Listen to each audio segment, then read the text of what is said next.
Establishing a mutually respectful environment with students was made through building good working relationships with the group. I realised, especially in my second placement, that it was important to have humour with the class, yet maintain a professional boundary. I quickly realised the importance of routines in the classroom.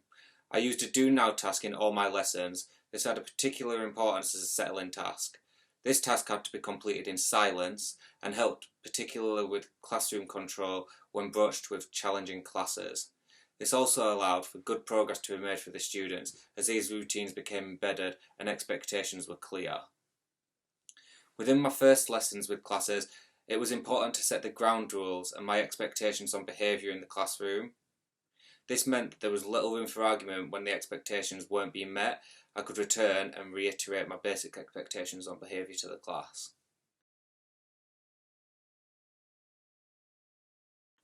To be accountable for pupils' attainment, I had to closely monitor the progress of the students in my groups. I would have to constantly adapt my teaching for each individual and make sure that the students had a secure knowledge and understanding of the topic. This meant that I could then move the learning forward. An example of this being the Year 7 project that I planned. First, students learnt the colour theory and how to make secondary and tertiary colours. Students then used this knowledge and applied it to a new topic of exploring different textures when painting.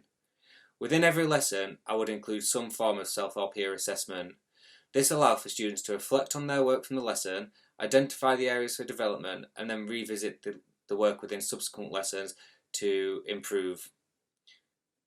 This contributed to my teaching practice as it allowed for students to develop a deeper understanding of the tasks I was setting for them and what the criteria for a successful outcome was. I created engaging and fun tasks to ensure that students were motivated and infused by the content being learned. It was important to use a variety of techniques to engage my classes. A debate or opinion-based activity always promoted enthusiasm. A particular example being whether Damien Hirst's art is his own even though he didn't make it. Making the lessons engaging also promoted positive behaviour as students were interested in their work.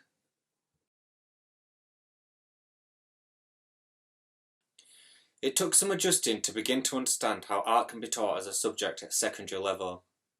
My practical subject days were great for this, as they taught me how to bring art making techniques into the classroom whilst maintaining a safe and secure environment. I participated in the marking of the current GCSE and A-level exam students. This was a valuable experience as it gave me clarity on recent grading within my subject's curriculum area, and also made me more confident in my knowledge of my current subject's curriculum. Within my lessons, I would promote students to use correct and articulate English.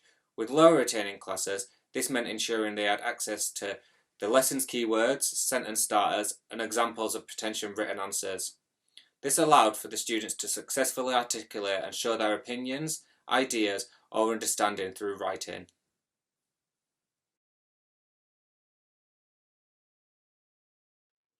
When expanding my knowledge on successful planning, it was important to focus on timekeeping.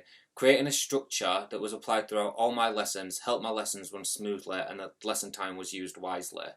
This meant that the students could make the progress they needed to within the lesson and that the classroom was a calm and supportive and organised environment. It was important to reflect on my lessons. Had the students understood all the content? Sometimes I would misjudge and overplan the content to be learned in the lesson, but it was important to understand not to rush, but to allow more time on the topic. When designing my own sequence of lessons, I found that my delivery and interest in the subject matter was more engaging for the students. This was an important learning curve as I found I was more engaging to be around, knew the objective more clearly, and had a firmer grip on how to differentiate appropriately. Differentiation was a big philosophy to wrap my head around. Somebody once gave me the analogy of a running track. Students are all on the same track, but some need lots of hurdles, some need a few, and some need the hurdles removing. Within one of my placements, there was a high cohort of EAL students. This made it challenging to articulate the tasks to be completed and the success criteria to ensure understanding of the way that I would assess the work. This led me to create a more visual language for students to make the work more accessible. This also allowed for students in my classes to make progress and had a particular impact on the lower retaining SEN and EAL students. Another example of this was to ensure that I included a stretch and challenge extension task into all of my lessons. When circulating the classroom, I would target the higher attaining pupils and let them know that I would be expecting them to give this task a go. This meant that in my classes, I was able to target the higher attaining pupils and make sure that they were being sufficiently challenged by the content being taught.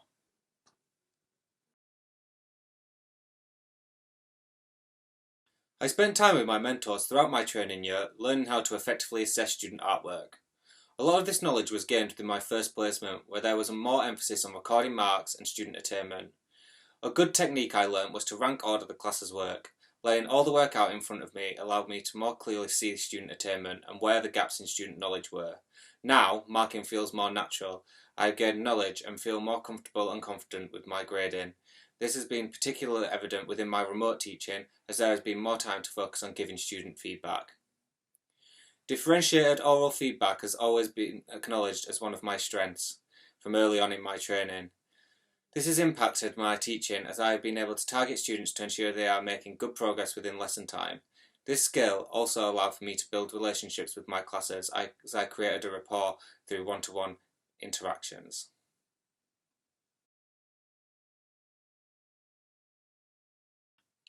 Behaviour management is something I worked on massively within my second school placement. I had to create clear rules and expectations of the students in my classroom. I followed the behaviour policy rigorously to ensure that my approach to behaviour was consistent. This meant that I built a particular relationship with my classes, who realised my expectations on appropriate and inappropriate behaviour. I learned sometimes the approach to behaviour management with particularly challenging individuals wasn't always to sanction negatively, but remind them of the expectations in the classroom. I also learned that sometimes checking in with individuals and asking them whether they were okay or what was wrong would sometimes reduce their undesirable behaviour. This meant that in subsequent lessons I had earned a level of respect where students wouldn't challenge authority negatively.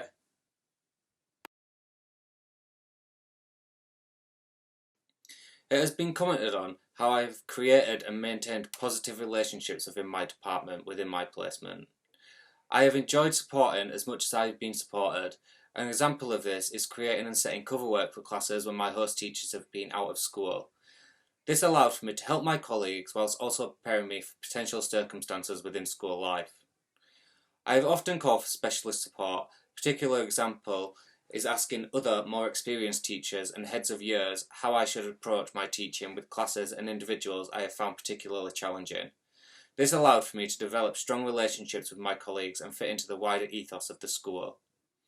I also attended the Year 7 residential at the start of my training year.